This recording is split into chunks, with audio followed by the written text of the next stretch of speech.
But we're live. We are definitely live. We are live on Facebook, and I'm just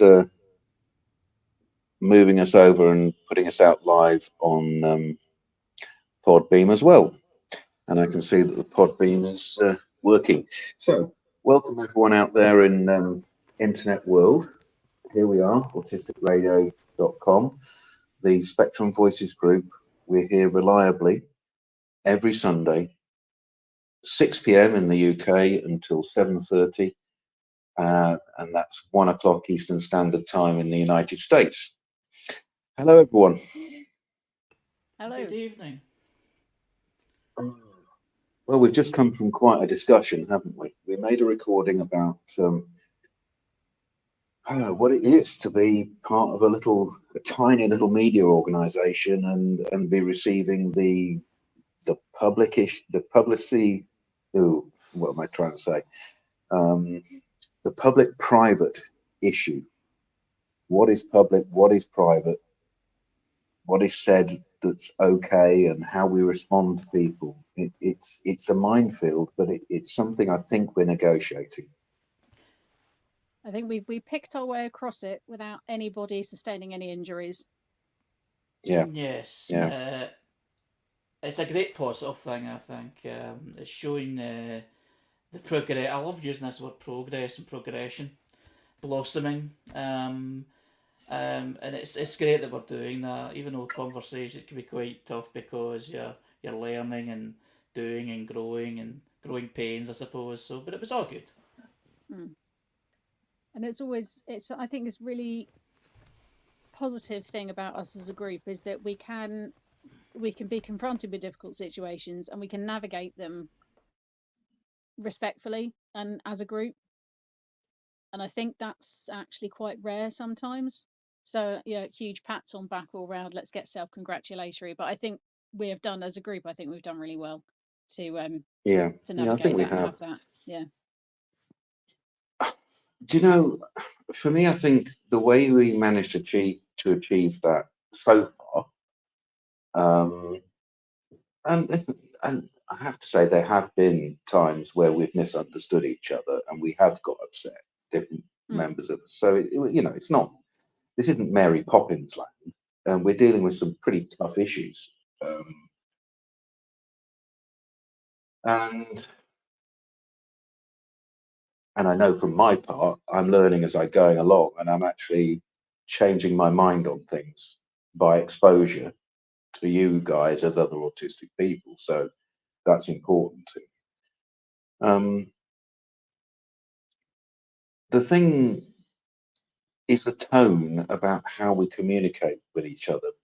We send internal emails between ourselves, private emails with private email addresses. Although, just Uh, fair point, we do often, most of these emails are sent as a reply all. yes, they So are.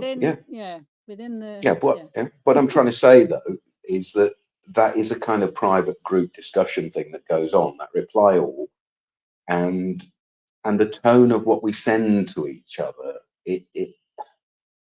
It's not Facebook. It's not Twitter. We double think about how it looks to other people. Not that we always get it right, and you can't. If you're writing in text, you can't necessarily always convey your tone, etc. But Mm. I think we all put a lot of effort into trying to be kind. Yeah. Yeah, what's good is the methods of communication we've got because we can't even speak to each other every day. But what's good is if we, because obviously stuff in email is usually operational stuff and some of views and opinions and suggestions and things. But there's always an opportunity within a week that we've a chance to speak anyway. So if there's any misunderstanding or if the tone seems a bit wrong or just a bit different to what you thought it was, it's resolved or it's explained and talked about not long after. Mm. So it's good. We work great together, I think, and Mm. a lot of strong characters. Well, all strong characters, which you want, and I'm happy to be working with.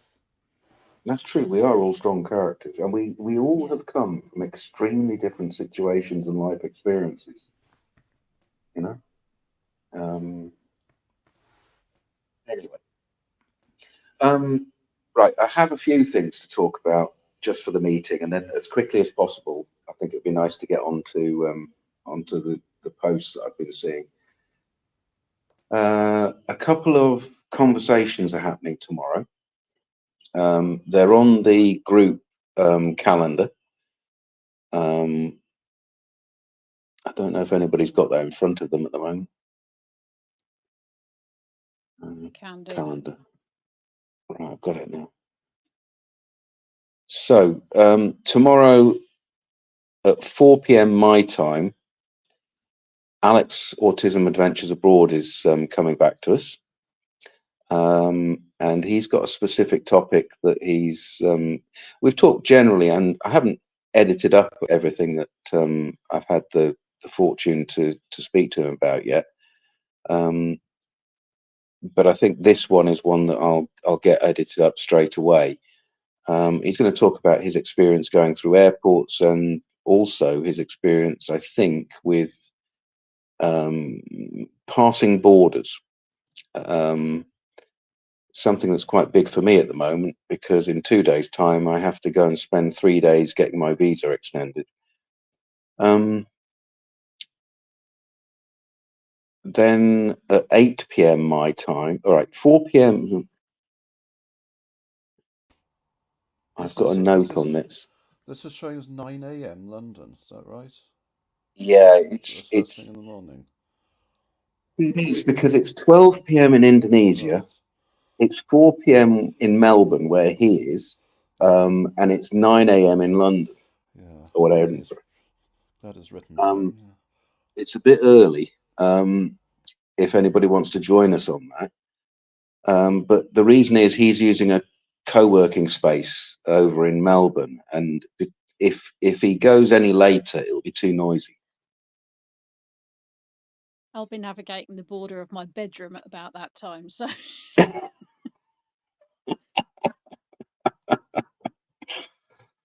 Okay. Well, I guess that it probably would be just me and him, but of course everyone's welcome, you know. Well, yeah. I mean, I can. I've got connection in the bedroom. Yeah, that would be brilliant. I mean, it's audio, so you can do it in your shorts, you know. Well, I always do it in my shorts because I always wear them. Oh God, no, I didn't mean shorts that way. But yeah, I get you. I was meaning American shorts, like underpants. It's kind of joke of saying you can do it naked, but yeah, you do wear shorts all the time. Yeah. No, I haven't tried that yet, I've got to say. I won't be able to make it, unfortunately, because I've got another commitment. I'm actually travelling to Glasgow for something, but I would have loved to have been there as well. But I look forward to hearing the recordings. Well, we'll see what happens, and what we could do maybe is use our audio model to add some of your comments in before it goes out. You know, play it through and have you guys add comments as you wish. Yeah, we've done that before. That's a good opportunity. Right, so that's that one, and then the other one is Autistic Knowledge Development (CIC), which is the something that Morris brought our attention to.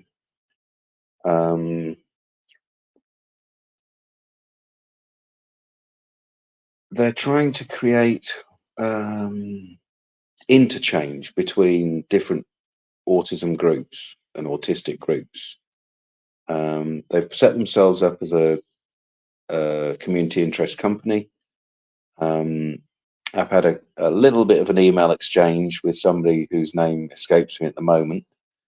That's 1 p.m. GMT on Monday, which is 8 o'clock for me, so I'll be a bit tired. So they're the two things that we've got coming up this week. I don't know if I've recently told you about the emails that have gone back and forth with the two professionals, the lead officers, Ramon and Heather. But suffice it to say that they've tried to make appointments, and then we've not managed to find a time yet. But they're on that. Heather wants to explore more about the Bedroom Boys theme and take advice or listen to our experiences about being in that situation. And I know that Morris has got some things to say on that, and I know I have. I think both of us at various times have kind of been in their situation. You said something like that as well, I think, Harry. I'll just see if I can find Ramon's email and see whether. Hi, Jules, I'd be delighted. Right, so Ramon wants to talk about drivers, engineers, and allies. The model I raised in the podcast relating to drivers, engineers, and allies is something I believe could constructively address and even counter the pervasive adversarial advocacy approaches you and Morris referenced several times during our discussion. The model first came to his attention from Autism Initiative's leadership framework, but it really resonated with the ABC approach that we strive to embody. I can't remember what the ABC approach is. Anybody? No. No. I'm also very conscious of current mental health law reviews, which have exposed some clear fault lines between the lived and living experience on the one hand and the legal engineers on the other. This might also, so he's got various things. For your information, I'm attaching a great response to the current review by People First with an email I sent to our 2000 distribution list below. Now, this is an example of somebody writing an email to me and me then taking their parts of their email and saying it out loud to the whole world. The email is not, when it was sent, a private email to me. Just thought I'd put that in. This is all ordinary usage, familiar types of usage. Yeah, but it's an email and it's not private. It's to a company and it's a professional email. So this is a useful way of holding people accountable, though. People who pertain or who say they want to help us, people who say they're on our side. This is a way of holding people accountable. But we also have to hold it. Yeah. Sorry. In a way that's beneficial to us. Yes. It's also somebody that has spoken to us and has had their words broadcast before. So I think they're context-wise, it's very different from somebody saying, "I have a problem with something you've written." Yeah, there's already a relationship there. Anyway, you make a very good point. You do make a very good point. I accept exactly what you're saying. It is slightly different because the relationship has already been established, as you say. Yeah. I'm really interested in what Ramon's talking about. I've not heard of this approach, so it'd be interesting to hear. Have we got any dates for that, or is it? Are we playing calendar tennis? No. We're playing the tennis at the moment. Yeah. Game, set, and match. Yeah. That's a lovely expression. Now there is something. I'm not sure whether you want me to send it out to you or not. I can just forward this to the group if they wish. It's cool. It's a attachment he sent. People First's own MH Review Summary Revised. peoplefirstscotland.org. He says, please have a read of this response by People First and form your own views, which I hope will help inform your feedback to the public consultation presently underway. I think I'd ignored that a bit because I was too involved in just getting him to come back and talk about the first things. But potentially, looking at that might be something we distribute amongst ourselves and make a conversation about. What do you think? It wouldn't do any harm. Mm. What I meant to say was yes.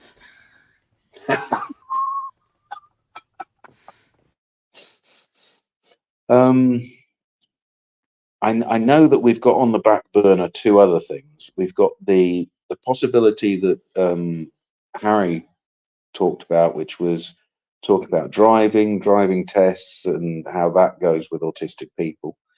Having said that, I did see something on the internet about people saying, wish me luck, it was an ADHD forum, I think. Wish me luck, I'm going to do my driving test, blah, blah, blah. So, there's that. And we still have to decide on what we're going to do about following up with TIK radio over the pond. So there's a couple of other things as well going on there that we have to push ourselves forward with. Should we maybe do driving next weekend and get that one done? In the bag? Yeah. And then if you send that document round, that'll give everyone at least 2 weeks to read that, if we would then potentially do that one in 2 weeks' time. And then we've only got one. There's only one plate in the air. Yeah, I'm up for that. Anybody else? Yeah, I'm certainly happy with that. The driving one's an easy one to start off, and it will branch out into a very good discussion because everybody's got different. Could be a bit of light relief, couldn't it? Well, in a way, yeah. I just want to say now that I will probably sound quite angry when I talk about driving, but that's just the tone. I'm not actually angry about driving, unless I say I'm angry. Thanks for warning. Maybe I'll just stay muted for most of This is a general disclaimer, is it? You can get away with anything because I've just said that I don't mean to sound angry. No, I just something I've noticed in the car is that when I'm driving, when I say something that's a statement, my people that I'm in the car with think I'm angry. There's just and I'm not, and I'm aware that I do this tone, and I'm trying to do the nice tone, but my voice goes, nah, we're gonna make you sound angry. So kind of a general disclaimer, but I don't know what I'm doing. I think our voices do. I think human beings' voices do that when they're concentrating on something else. I think we are unaware of our tone a lot. Yeah, maybe it's that. Right. Other things. I've been fiddling with the website, and I've broken it, and then I've fixed it, and then I've broken it, and then I've fixed it, and then I've broken it, and I've fixed it and broken it, fixed it and broken it 100 times. But in the end, we're now at a position where it's a much more functional beast. I've stripped a lot of the stuff that was just there in the beginning because it was part of the package I bought. It's fast. It's got a 99% score on the desktop at the moment, but that fluctuates depending on when I've fiddled with it. We're on the first page of Google and Bing for the search terms autism radio and autistic radio. Sometimes on different terms, we're actually the first post that comes up that isn't a paid post. Not necessarily our front page, but stuff. I've made it so that all of the transcripts from all of our conversations will now be posted to various parts of our web page. So that really says that anything that we say out loud um, on one of our podcasts, or anything that is edited by Harry, is in text out there on the internet for any AI web crawler or web bot to read and then work out their algorithm about how autistic people speak. But it's also there for people who want to listen to. I've got some pages that are starting to develop where you can play the player, listen, but also scan down the text as well, or copy and paste the text and use it if you're studying or if it's part of a thesis or whatever. It's a resource that people might come to at some point in the future. So that will gradually build up as a library. That's a And I'm great quite idea. proud of it. Mm. It also has the effect that for search engine optimization is that all of those words are used by their web crawlers to see that the term autism is in there a lot, the term autistic is in there a lot, and other things that are related to, and links and stuff. So it helps us to maintain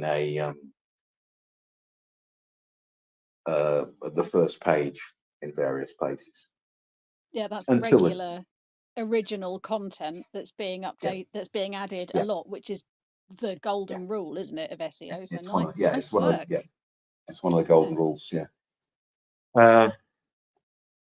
Anyway, right. So that's what I've been doing. That's why I'm here away in the middle of nowhere in a hotel room instead of in my normal life. I'm just really working on projects like that.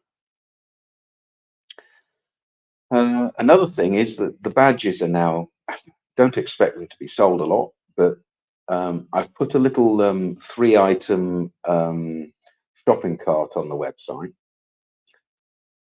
So the enamel badges are up for sale for a donation to the charity.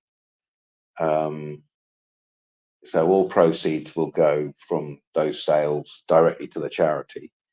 And it says that on there. And I've also made it so that if people do donate, there's a donate button now as well, or a donate part of that. Any donations that come in will be matched 100% by our sponsor. So that tends to encourage people occasionally to chuck a quid at us. Do I you want think these are do you want a things. bug report now?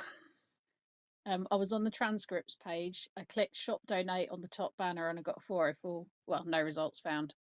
But then if you go to the home page, it says enamel badge, and then that takes you through to, I think it's local. Oh yeah, I changed that this afternoon. Yeah, I'm just Yeah, letting there's you know that. while it's in my No, head. That bit works, but from the transcripts page, anyway, I don't know. That's yeah, I've broken a link. it But happens. yeah, eventually all of this will need to. It's all a work in progress, and maybe I shouldn't have said it out loud. But I'm just trying to say that I'm working on these things, and what I want is before we grow, before we get accidentally virally out there, for some of these things to be in place. Yeah. Yeah, I think Um, you've done great work. Thank you. This is often it's the behind the scenes stuff that you don't get any thanks for, so I'm publicly thanking you. okay, Yeah, well, I agree. that's. I agree. I would have thanked you Mm. later on in an email anyway, but I'll just do it now. I'm learning how to do all this by myself. You see, because Yeah, I'm learning how to code websites. yeah, but it's a lot of work. Any other business guys? Only that I've got spellers in 5 minutes, so I shall be jumping off for that meeting. Is there anything going to come of that in a relationship with the Autistic Radio project? Do you think? I don't think in the immediate future, no. At the moment, there's quite a lot of planning for 2024 in terms of the social media campaigns that they're doing. We've got quite a big discussion about hashtags and language coming up. But as we get into working out what those campaigns are, that I think is the point where we can where we can work with them on something. Maybe make a podcast together Yeah, yeah. to So sort of as part of publicise that bit. yeah, so as part of one of their campaigns, where it fits nicely into a campaign they plan to run, I think that's where we can be involved there. Yeah. But we're still I'm working all this out. I'm just reminding that it's something that I think the inclusion of the spellers is something that I think would be a really lovely and important thing to achieve. Yeah, yeah. No, I think we're going to have some quite lengthy planning meetings over February. So by the end of Feb, we should know exactly what we're doing.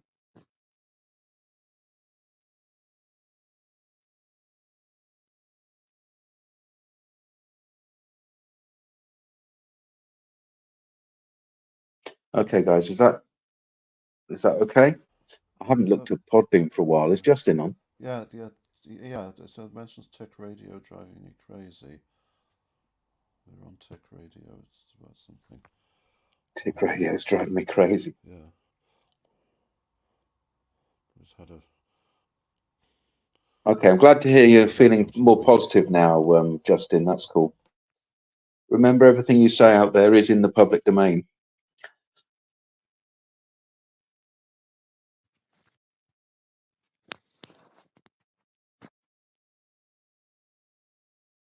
Over to you, Harry. All right. This is Spectrum Voices Conversation.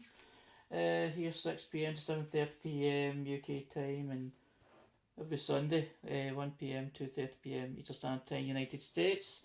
This is the Facebook part of the broadcast.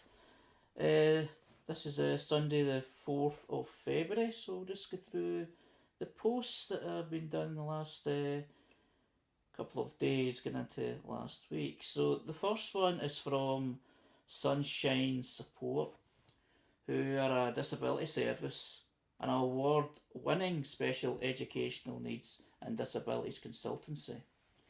And what they've shared is about autism in teenagers.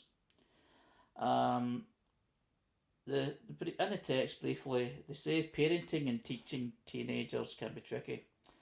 There's so much at play: hormones, changes to learning styles, changes to the complexities of friendship, and so much more. When a young person is autistic, it is even more difficult to support them to navigate their way through these tricky times. So what else would you add to what they've got as an infographic? And because it's kind of points, I'll just go through it. Let's go clockwise. First, it says autism in teenagers. Every single autistic person is different, but these are common in all autistic teens' presentation, according to this graph. So I'll just go around the points. Taking responsibility for own routine is tricky. Difficulty forming or navigating friendships. School attendance difficulties. Strong sense of justice. Demand avoidance over compliance, or both. Misinterpreting or misremembering event situations. Higher levels of anxiety, depression. Feeling like they don't fit in or belong. Difficulty with identity. Difficulty with self-care. Vulnerable to bullying. Confused by teen talk. And difficulty understanding non-spoken social cues and sarcasm. I can identify with some of that, definitely. Yeah, me too. I think positively about posts like this. Yeah, it's a SEND organisation, isn't it? Special educational needs. Yeah.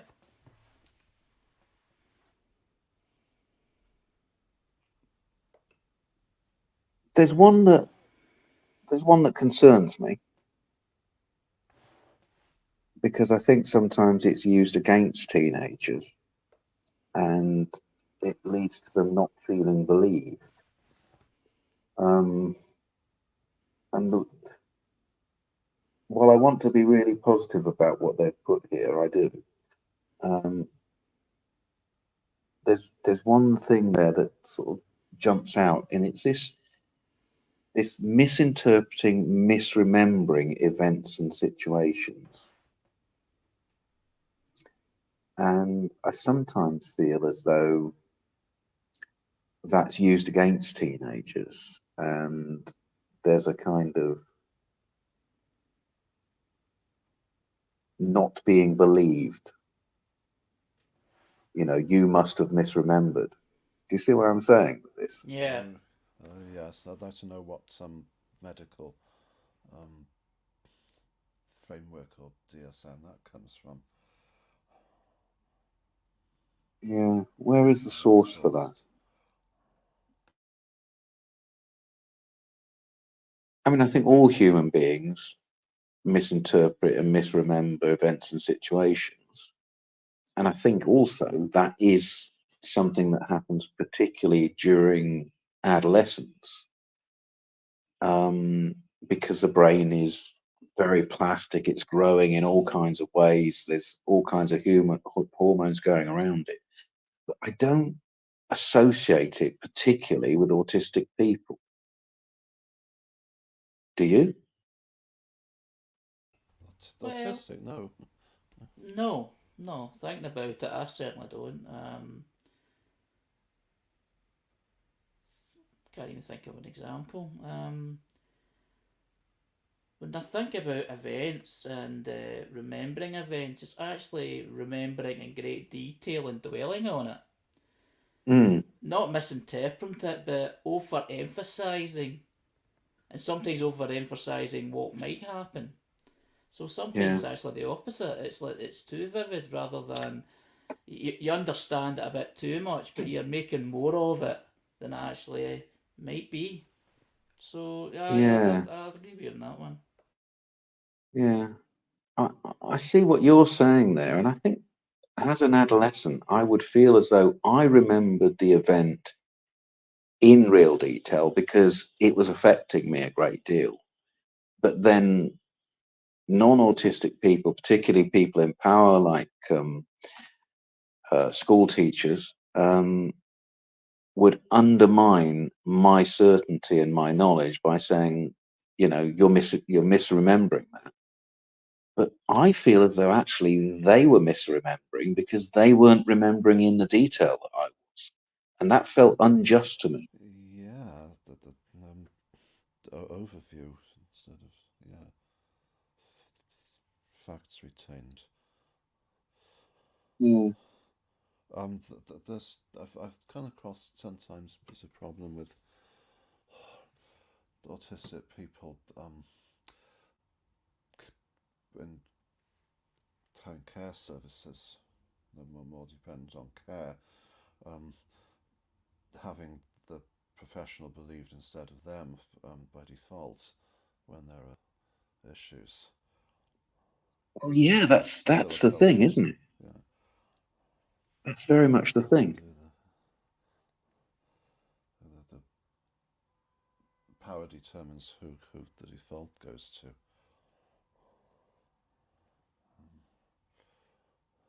Yeah. By historic habit.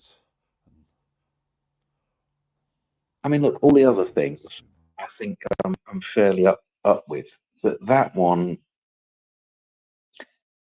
is just one of those things that undermines the power structure between the teenager and the send consultancy to me.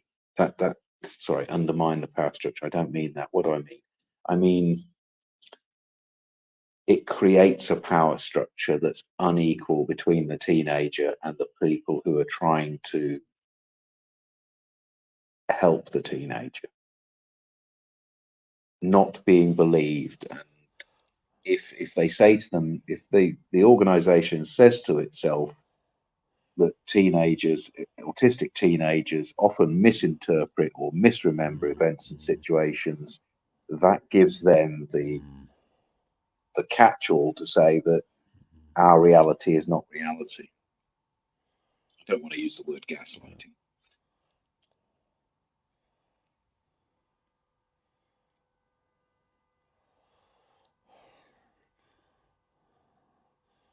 Yeah, sometimes followed some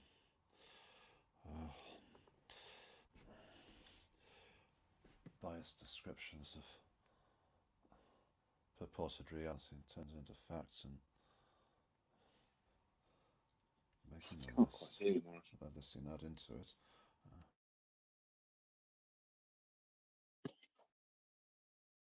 Trying to turn my volume up, but I can't hear you.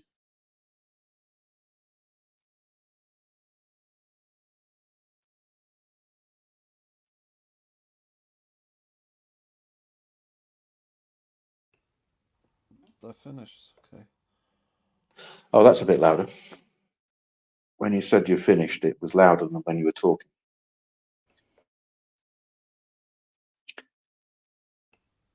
Sorry to nag you, mate. I do identify with a lot, apart from the one we've just discussed there. It kind of brings back some memories, and sometimes memories it feels ridiculous now, like the self-care, for instance.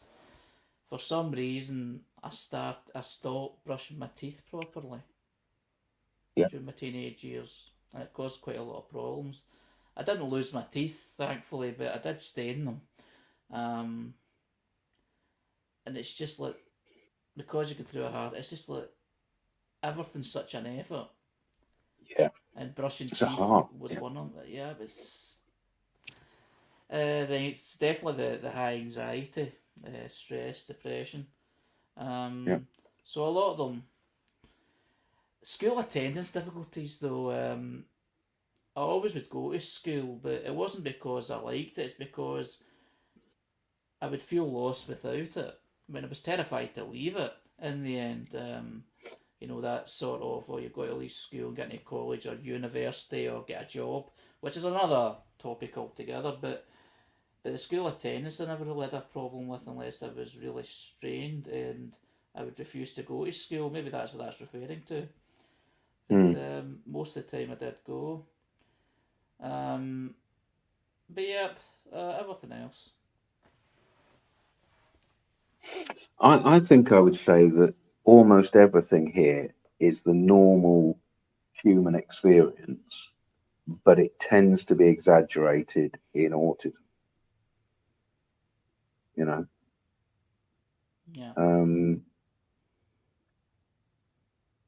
So 95% right.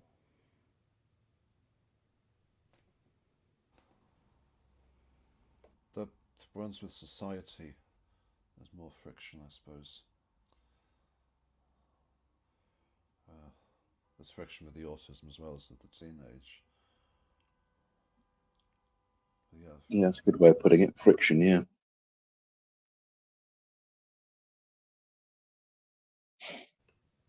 It was certainly worth sharing. Moving on to the next one from the Autistic teacher. It's just a quote. Well, not just a quote, but it's not as many words as obviously the last one. And it basically saying, I can't remember who it's actually shared from, maybe Autistic teacher themselves, but it says you should never have to apologise for being autistic or doing things in an autistic way. And I'm gathering a lot of people do feel that way, like they've got to apologise for the way they are, the way they behave. Although the way they're behaving is not anything bad, it seems to be abnormal in comparison to the so-called normal. So some people are kind of apologising for who they are, basically, which is quite hard hitting for people.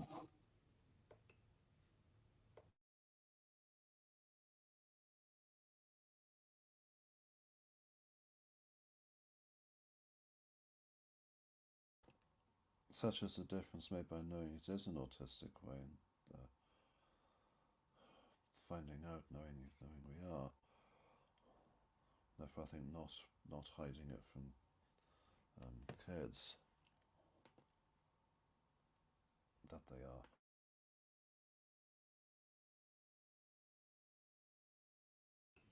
I'll go back and actually tell you who the autistic teacher is. I forgot to do the description. The autistic teacher is a public figure, autistic and proud, sharing insight and understanding to help the autistic community.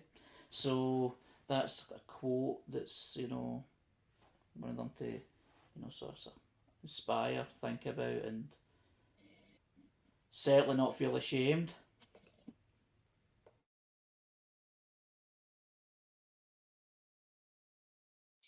I almost feel as though I shouldn't comment because yeah, I get it, and I feel, and I with the purpose behind it, I'm in agreement, and I think it's a positive thing and a self-supporting thing, and it's a good post. But it leads me on to other things. It leads me on to different things when some autistic people use their autism as an excuse to, frankly, behave rather badly. It's not a big thing, but it does happen, um, and that sort of behavior does make me sad because I think it brings us down as a group. When people are a bit take it or leave it, I can be rude because I'm autistic, that kind of thing, and really leaning into their traits. I know that for some people it's a phase that they go through, but yeah, this is a positive post, and it reminds people that you shouldn't be apologizing for being you, and that's a nice thing. I mean, absolutely. I mean, I do know where you're coming from as well. I mean, I know that I've kind of responsible for sort of behaviours in the past where it could have been a bit better, but I had it in my head, I've got autism, this is the way I am. But I know fine well to, like being over opinionated and being in people's faces sort of thing that I used to be a bit over the top in my 20s. And I thought, well, I'm autistic, so it gives me a license to do that, and that's not true. It doesn't. Certainly, if you know what you're doing. So I do identify what you're saying, but as that post itself, there'll be a lot of people that'll be within themselves out there that they're frightened to be themselves in case they're judged, and all they want to do is be themselves because sometimes people they get the stereotypes of everything, and certainly stereotypes with autism. So there's the fear that it's like judgment in society. That you always get that, and it's just trying to reassure people that you don't need to do that. But obviously, there's always the opposite of that. There's always the other side because people have people.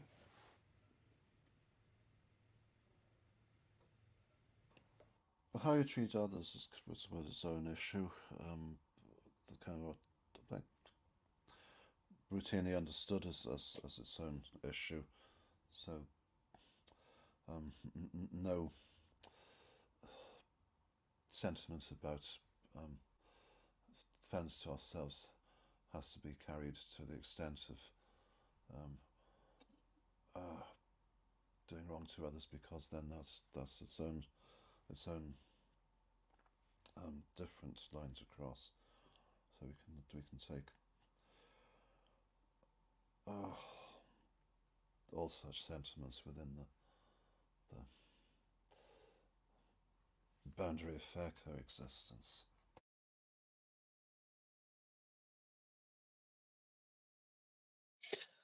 Just in saying that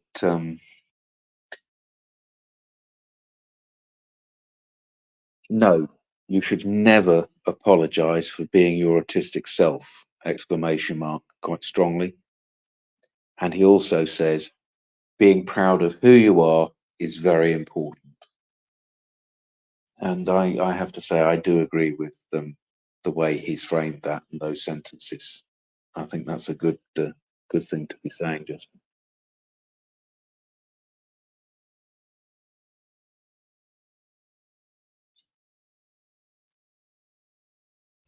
Yeah, thanks, Justin. Totally agree with that.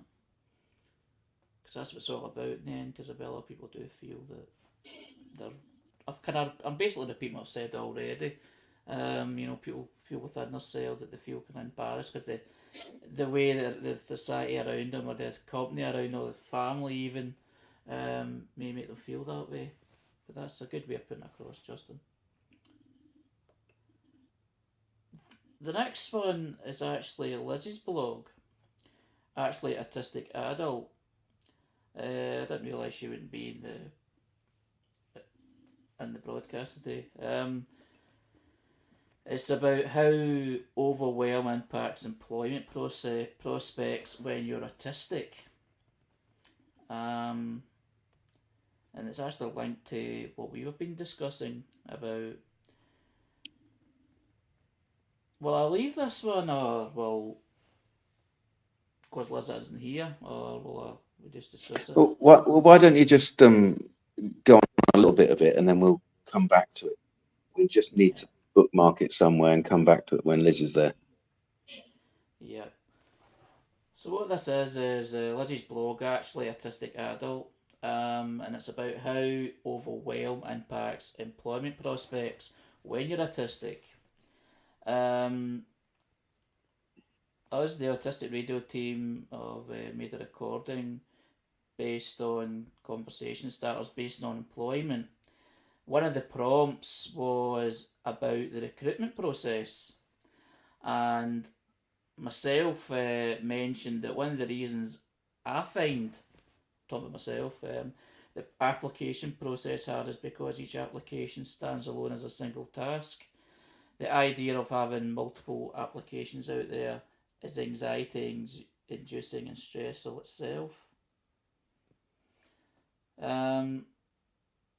That's part of what you said, isn't it? You also it's said part that. of it, yeah. Yeah. Mm. I'll just continue what I was saying. Rather than doing the experience thing of applying in multiple jobs each day, I would apply and wait for the outcome of one application before applying for another. And Liz kind of continues that she understands this and they have the same concern. And it goes into the great kind of topic that we've been into before, like how employment, how the recruitment process of employment, how inclusive they're trying to make themselves out to be, but how exclusive it seems from certainly an autistic position because of the application, the interview process as well, especially when it's tokenistic. So it's an interesting discussion that we'd certainly like to revisit when Liz is here. What's your thoughts? Yeah, I think she's expanding on. They're expanding on that. Please cut that bit. I think they're expanding on that, and they're making a really good point.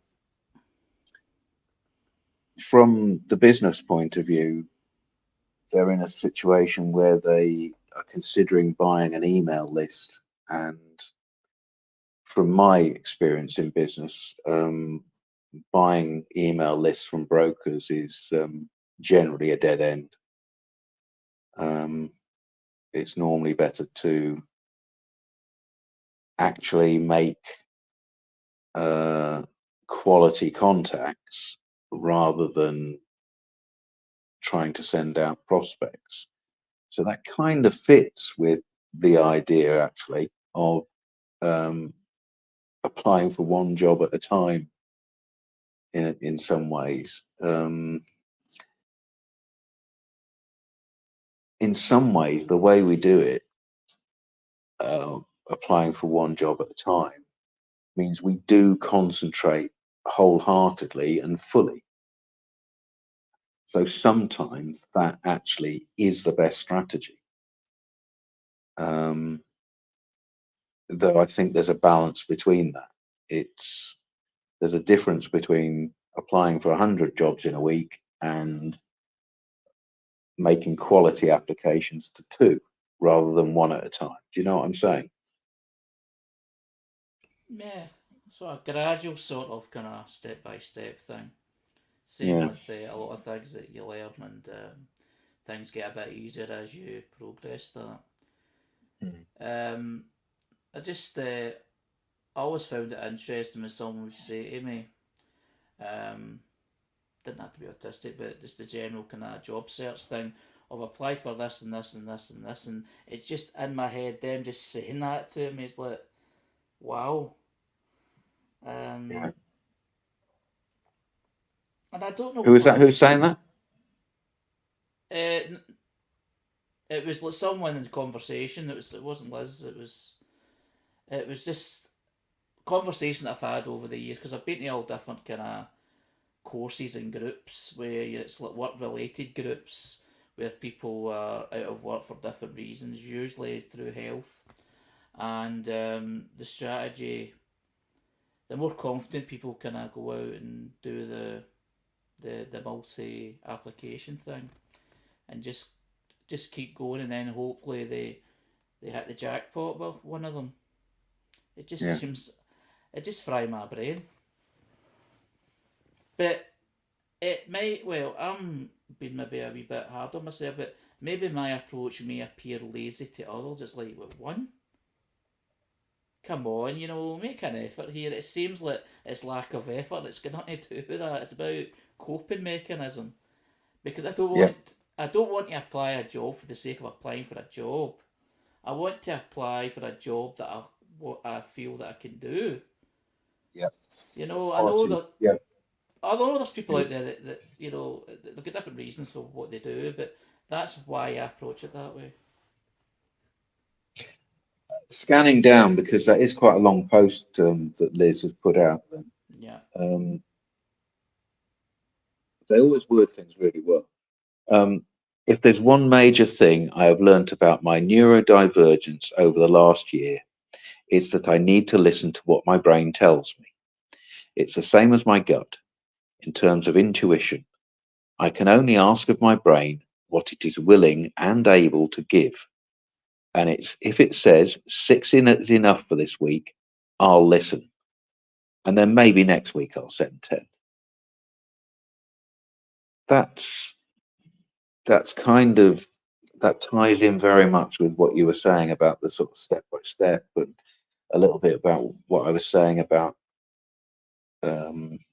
there's a middle ground between, Yeah, absolutely. I've got to say though that every interview I've been, it's generally the same kind of job I go for. It's administration, but every interview I've been felt exactly the same. They weren't bad or anything like that, but it just felt exactly the same. So you didn't feel you learned anything from it.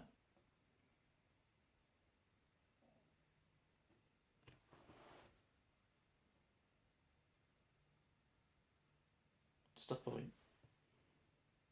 Not that I'm not willing to, do more than one, as I progress. It's just a thought I had in my head. I think it's because it's tokenistic interview. Maybe they do it that certain way. I don't know. Maybe I'm a bit paranoid. I'm just thinking. But it's an interesting topic that happy to revisit.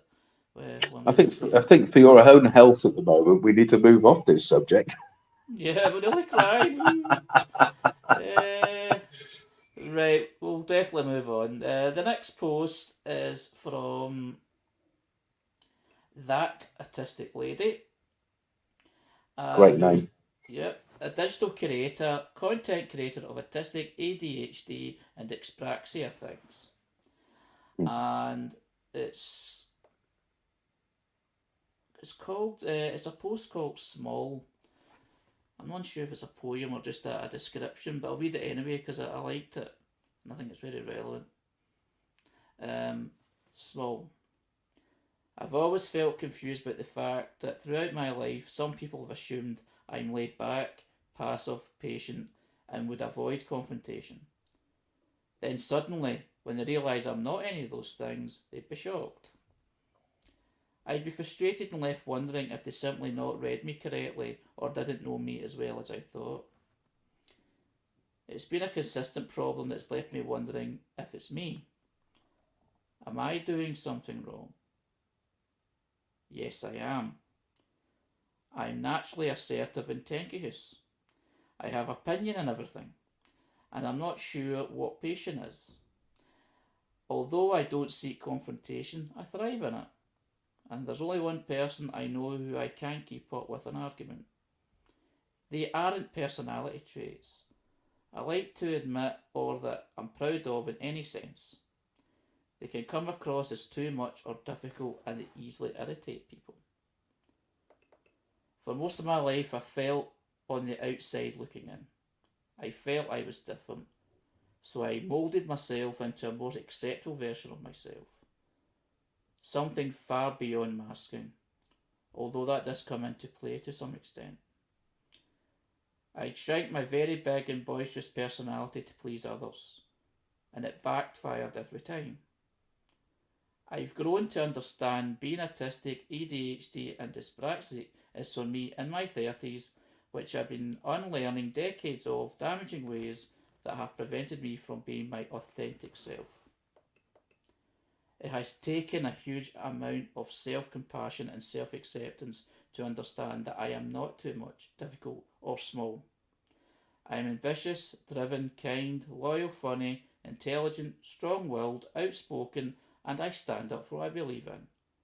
I'm brave, loud, curious, and persistent beyond belief. I'm big. Wow. I want to give her a round of applause. Yeah.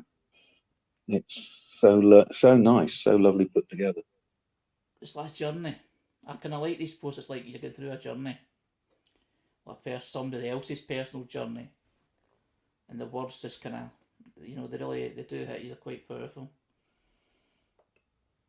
Yeah, I love it. That autistic lady. I love that you are big now, and I love that you're exploring this. I think it's great. On a technical point, Harry, did you know that your screen is touch sensitive? So you can swipe your screen up to move to the next post with your finger, and it's silent. Well, can you actually hear me pressing? Yeah, I can hear your mouse. All right. What I usually do is I put myself on mute while I'm doing that, so I apologise. No. You can do it yourself without going on mute by just putting your finger on the screen and moving the screen up. Yeah, that's just me discovering that. Hmm. That is That's okay. fantastic. I love progress. Thank you very much. That's made it very easy. Right. Yeah. That's that thing that we got from Autistic Radio. These laptops are quite high-end laptops. Right. I do that on the phone, obviously, but I didn't realise you could do it on a laptop. Or the laptop I've got. Oh, I'm forgetting this laptop isn't mine. That's right. Okay. Yep, I get you now. Yep. That's fine. Thank you. I'll keep aware of that and not try not to press too much. Morris? So she's overcome the self-blame that have followed from judgments made, Yeah. and the consistency of her own merits towards standing up for things, being her first self has come through.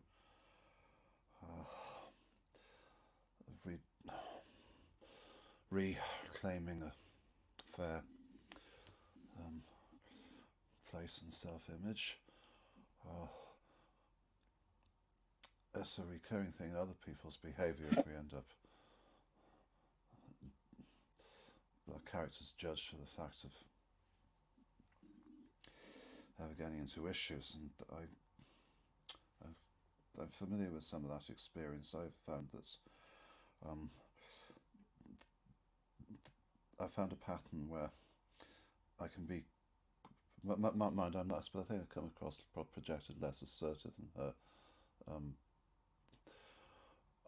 initially in a conversation, but then I may be reading the tenor of the post in such a way that I think that because I'm not seen her converse, but anyway, in this pattern, if I come across fairly quietly and socially cautiously, and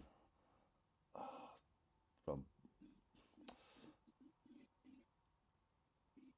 I suppose trying for the quiet default of belonging and not thrusting in any challenge, then folks can take me as the easily put upon type of nice, and then when they do put upon me and they find that I got a strong sense of fairness and react to it strongly, and then they do see me arguing an issue, then that's a shock to them, and they think I'm no longer nice. They lower their character judgment of me because I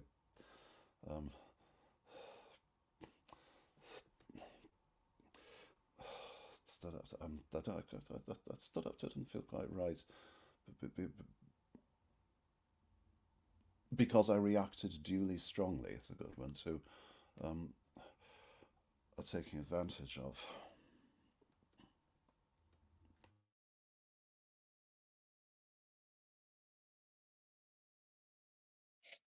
I think the typical experience is that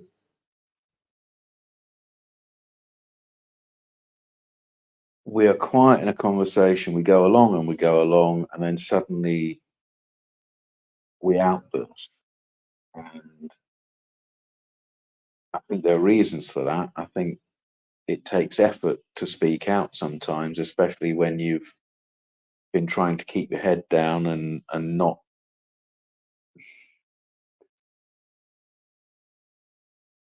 be too prominent in the group, and not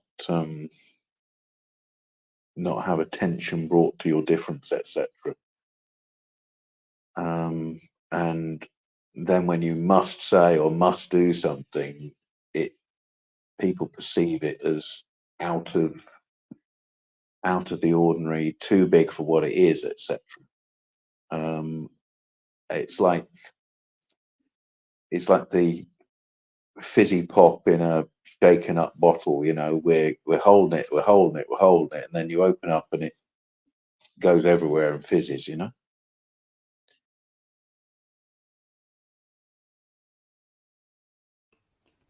Identify with that. Especially when I started in this sort of going to kind of committees and the meeting scene. I can do recall a few times where I've kind of been holding it in terms of I wanted something to say, but then it became like an outburst, and then a lot of energy kind of flows out you, and even sometimes there's tears in my eyes, just like, and I've learned, not to do that so much now. There's ways you can, learn how to kind of manage that, but I do. It's just like not like anybody's kind of stop me from talking. It's just like it was like getting the confidence to say it and disagree about something, and I just about 20 years now. Just that I can remember this one time where I was nearly totally drained, because it just felt like it was bursting out. And I wouldn't say it wasn't something over important. It was important enough to be said, but it was just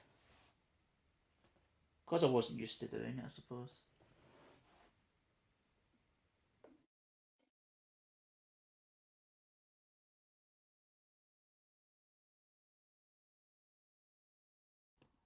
And it comes as new to them, however it's expressed, because it's being expressed newly outside what they've been used to up to then. However it's managed and fine-tuned is still open to that reaction in them. That's very true. Works both ways.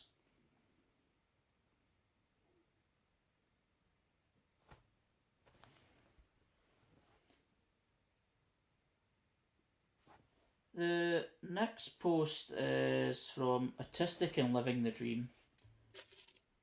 personal blog who describes sharing my experiences as an autistic, ADHD, OCD, queer person living in the UK. They stroke them. And what they're talking about is the reason that I'm kind of laughing because I can identify with it in a way. Anyone else struggle with getting their hair cut? I'm sat here with massive hair because I just can't. I can't go to the hairdressers. Listen to the talk in there. Be misgendered over and over again. Not know the right terminology for how I want my hair. Being looked at for wanting a men's cut.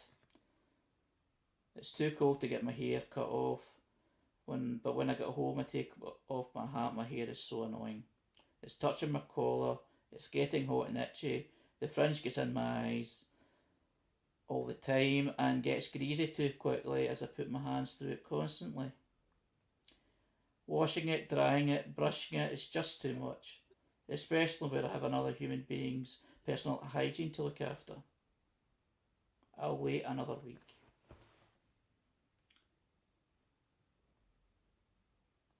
The reason that I say I can identify with it in a way is, although I don't have a lot of hair, so I can, but I've always, dreaded going to the hairdressers. You don't have a lot of hair. Is that how? Are you going to be allowed to get away with that? Yeah, well, all right, I'm bald, but You almost have no fucking hair, man. No, I've got plenty of hair. It just gets shaved a lot. But going on to my story is I used to go to the hairdressers, but I used to put it off as long as possible. The barbers, basically. Yeah. Because I dreaded you get into a public place, the sort of that kind of small talk. They're not being bad. It's just that I don't want to talk. Just cut my hair and then I go home, or I'll pay for you. And then I'll go home. But sometimes you're waiting in a queue. You're sitting with strangers and all that, and then it's the uncomfortable bit with the hair in the back of your neck and having to go in a shower afterwards, etc., etc. But since lockdown, I've been getting my hair cut by my dad, so I haven't been in the barbers for a while. And I can't do it myself at the moment. I'll need to learn. But it's just to say I can identify with some of what that post is saying. The public thing, the judgment, just you going out and having to do something out the comfort zone. I hated it. I absolutely hated it. I remember screaming as a kid. My mum used to cut my hair. It used to take her ages because of all the shenanigans and the feeling of the hair on my skin. So many different issues with scents, the brush going through my hair and tugging on it. And then as an adult, when you had to have somebody else doing it for you. I mean, as a teenager, I lived in an army jacket, and when I left home, and I didn't have my hair cut,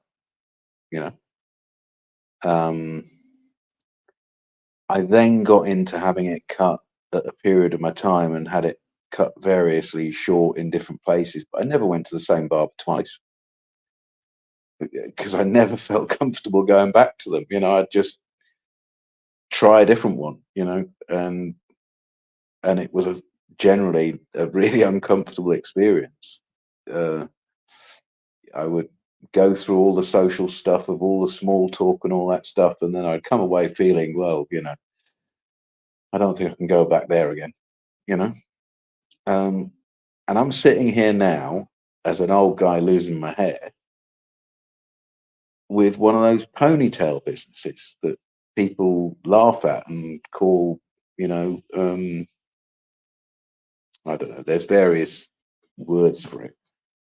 And I slightly get misgendered in the way that this lady, fella, isn't it? Fella, that talks about, you know, is it a fella or is it a woman? I don't know. What was a misgendering thing? Are they a, I can't tell by looking at somebody because they don't say what their gender is.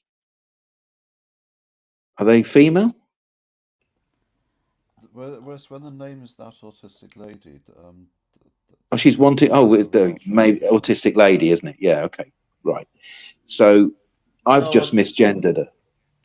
no, this is Autistic and Living the Dream. I don't Right. So know reading it particular. back, she's saying she wants a short haircut as a woman, but she gets criticised for wanting a men's cut. Okay, so I've looked at the wrong post of one post up, haven't I? So. yeah, I have as well. I'm mixing the two posts together. That's the problem. And then I'm stressed, worrying about whether I'm going to misgender somebody, and I end up misgendering somebody because of that. So I really apologise to Autistic and Living the Dream. You know, sometimes it's I can't see it announced anywhere in the post what the gender is. no, but it's implied, isn't it? Because not knowing the right terminology for how I want my hair and be looked at for wanting a men's cut. So the men's cut must be the opposite of her gender. Well, but it may only be what the barber interprets as a men's cut, and then they may be say non-binary or similar, and okay, let's forget the gender business and just say cut as part this of that combination. Yeah, I can relate to this person, and I get misgendered because I now have long hair, and if people see me from the back, they might even, you know, well, no, that would be an exaggeration to say I get catcalled. What I do is I have to end up compensating with my clothing or my beard or something to kind of make people clear about my gender, because I've now got this long hair. If you want to, You know? If that's what you want to do, yeah, I must admit that when I got taken for a girl for my long hair in my 20s and by an old lady in a supermarket cafe, I felt quite flattered, quite enjoyed it. Yeah, I mean, that is that actually. Yeah.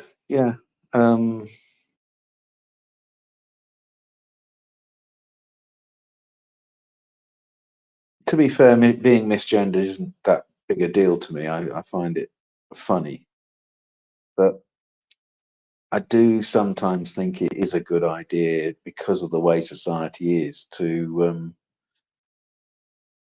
be clear, you know. And there's advantages in my gender because I'm a white privileged male. Being misgendered in my case actually puts me at a social disadvantage because there's so much misogyny in the world. Well, it also makes you less able to be assumed guilty of something on one arbitrary accusation and word against another.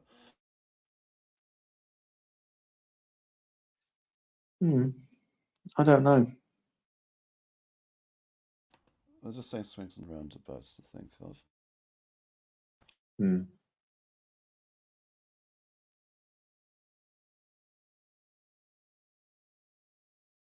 I'm in a foreign country and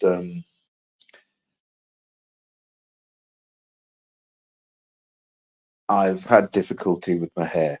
It's long, it's hard to look after, and what I really should do is go to a barber's and have them wash it and brush it all out. But that hasn't happened. What has happened is I've ended up with hair that is ended up a bit dreadlocky, and a bit matted up. I didn't want it to get that way particularly. It's not a fashion statement. I've kept it in a ring around to stop that happening. And then when I did go and buy a hairbrush to brush it out, I had to take out chunks of my hair. So this is very much a live issue for me.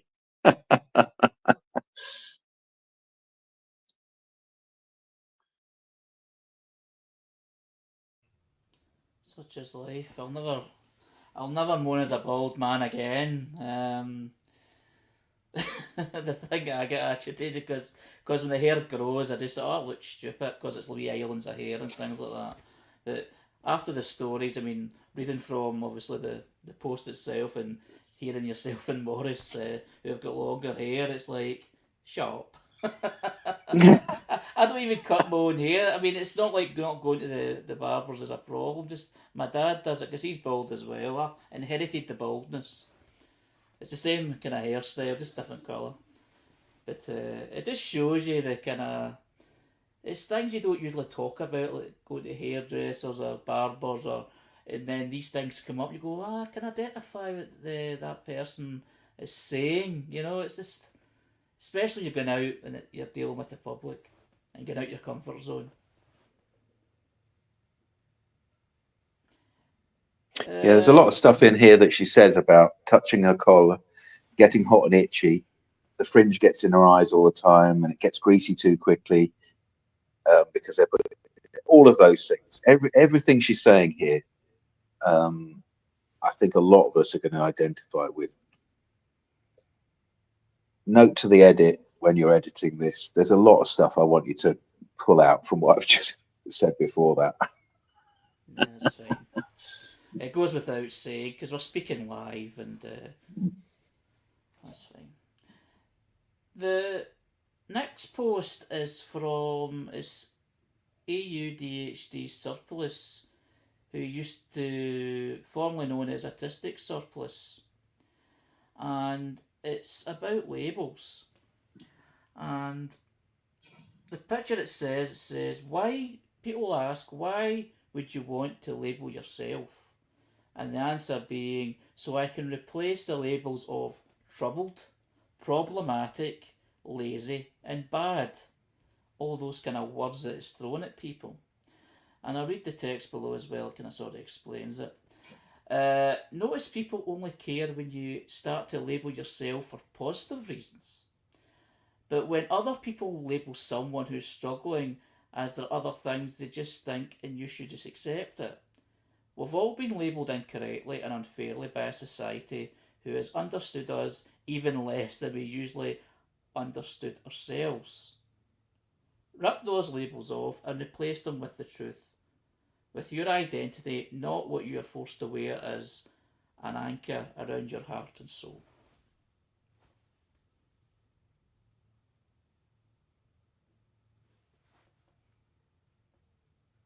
We kind of covered that many times before about the labels, the question of why would you want another label, and obviously the discussion of people labelling you, and that's kind of affecting you in a certain way.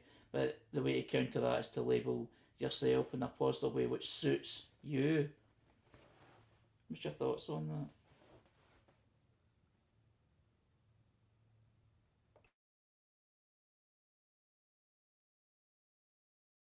I'll wait for Morris, I think.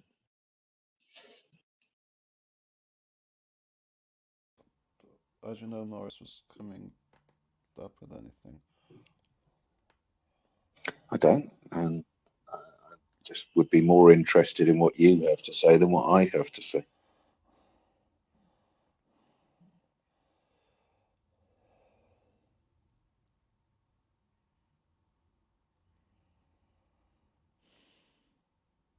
So I don't really get it. Incorporate their judgment of your struggles. That they can incorporate the way they judge your struggles into the picture of you, and then they become critical labels. Well, yeah, I get it as identity labels instead of critical labels. Oh, okay. Well, that's starting to make more sense to me now.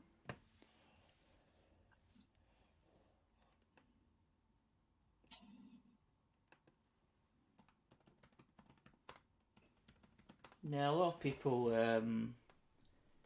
get labelled by others, and it's usually a label that's not very nice, to put it gently. But that post, their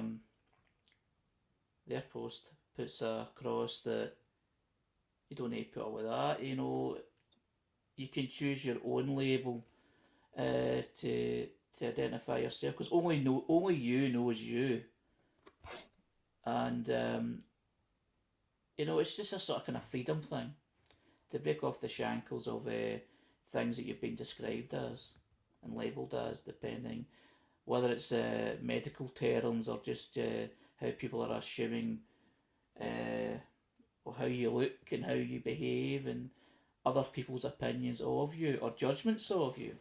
So I totally get it and totally agree with it.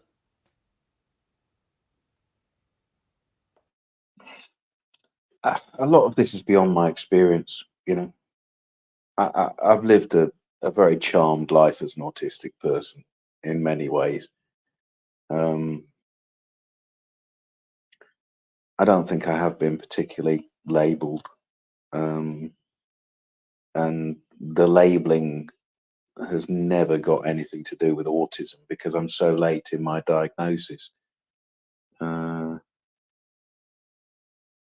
And as far as identity goes, you know, I'm only exploring my artistic identity at this stage in my life. It's fun. It's interesting. It's a curiosity. I'm learning stuff from people. I'm learning about them. I don't know. I just probably don't have the same experience as other people.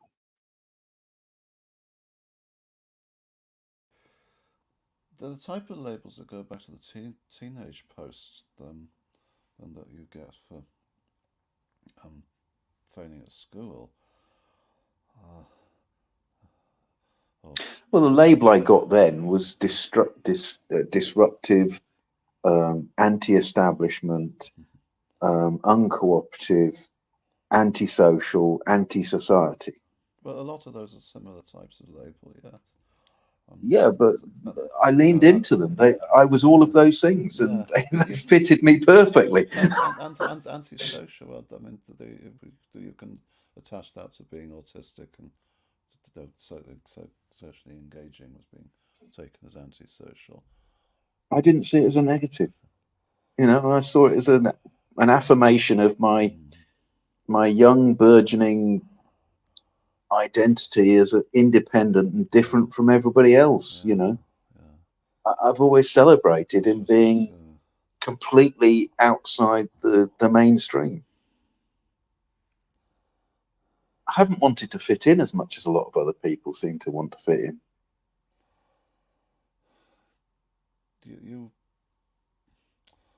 But I also do fit in a lot more than a lot of autistic people have experienced. So you know what? It's easier for me. Yeah. You know, you had an advantage, and being quite skilled in that, going off on your own lifestyle. That picked up. I did.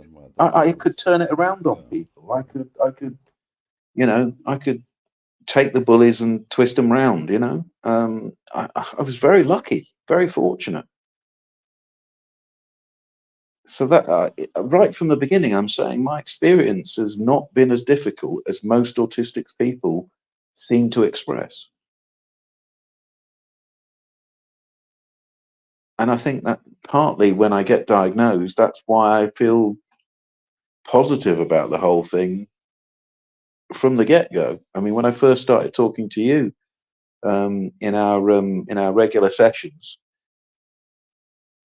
you have to admit I came across as pretty positive about myself, you know. Yeah, you got the lifetime of basis for it. Other people don't have the advantages.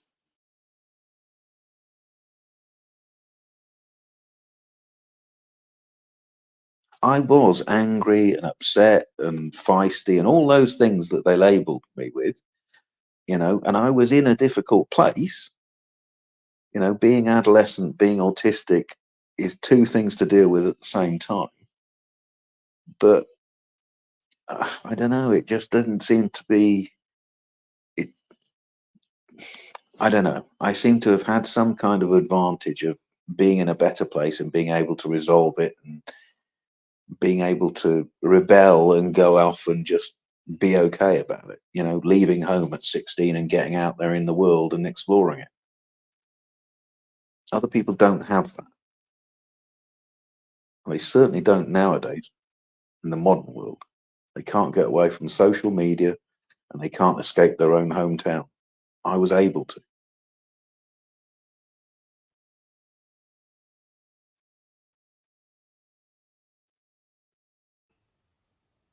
Sounds like I'm bragging. I'm not. I'm just trying to say it's easy for me. Yeah, stating history, yeah. You're just discussing another experience that others may be, similar to yourself. Well, there's a lot of... To be fair, the majority of the autistic scene is comprised of people who haven't had it easy. But the autistic people I know generally are people who've had issues with autism, but they're not in a bad place. They're not on social media talking about their autism. They're getting on with their lives, running businesses, doing things,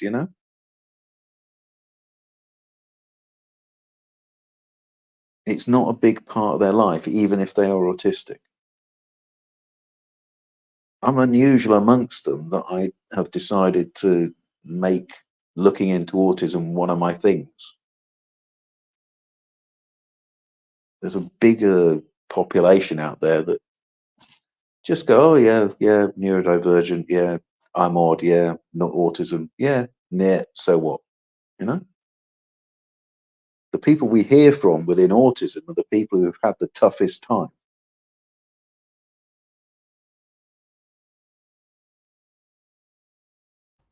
There was this issues and stories stick out. It was just like news sticks out because it's bad. Yeah, that's true. Yeah, positive issues don't stick. You're right. Justin says tooting your own horn, and he says feeling pretty positive about yourself. But he's giving me a positive. He's giving me a thumbs up, and he's giving me an emoji. He's not saying I'm bragging. And when he says tooting his own horn, that's part of the conversation that I've been having with him on Podbean about he uses lots of emojis, and I'm an amateur at it. Yeah, we've got to read out the emojis. I can't read out the emojis because half of them I don't understand. We're all amateurs at reading those, yeah. I don't understand the face emojis or which smile to use half the time. I use 6, Yeah, just the one that looks closest to your mood. Mr. Green has got about 3 or 4 different expert meanings of what it means, and they're all different. Yes. We could go on all night about emojis, couldn't we? But it's a very... we're kind of running out of time. But I'd like to thank everybody for taking part and being involved. And we've touched on quite a kind of lengthy, different kind of various posts. So thanks everybody for being involved. I'll repeat myself again. Thank you for being involved and thank you for listening. This is Spectrum Voices Conversation. Here 6 p.m. to 7:30 p.m. UK time every Sunday, which is 1 p.m. to 2:30 p.m. Eastern Standard Times in the United States. So thank you all again, and a million thank yous for how well we done tonight. Good night. Good night, Eric.